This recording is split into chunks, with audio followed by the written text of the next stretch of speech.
Hamburger by Alexander McCall Smith, pages 7 to 11. So if you remember, we've been introduced to a character called Joe who loves hamburgers.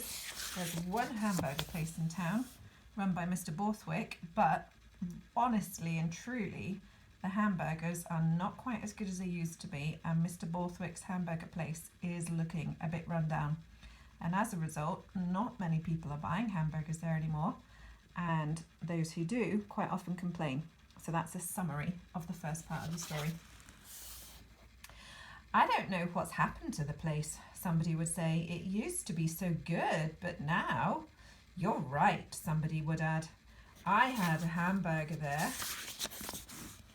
the other day, and it was cold by the time it got to me. Hearing this sort of thing made Joe feel worried. He was fond of Mr. Borthwick and didn't like to think of his hamburger business going downhill. Yet, if Mr. Borthwick didn't do something to improve things, then, before too long, he would have no customers left.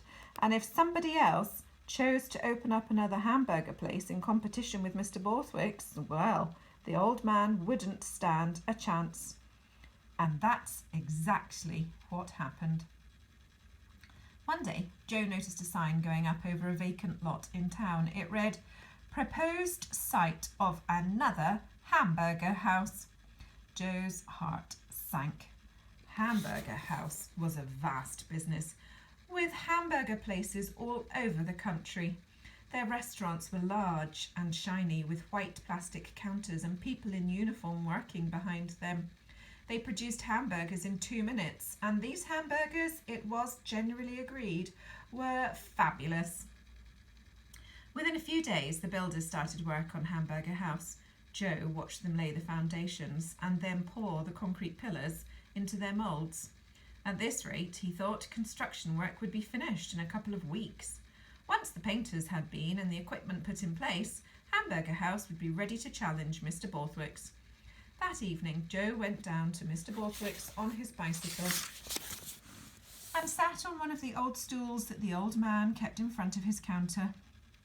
The place was deserted. Joe was the only person ordering a hamburger. As Mr. Borthwick prepared Joe's hamburger, Joe asked him what he felt about the new hamburger place. "I've heard about it," Mr. Borthwick said.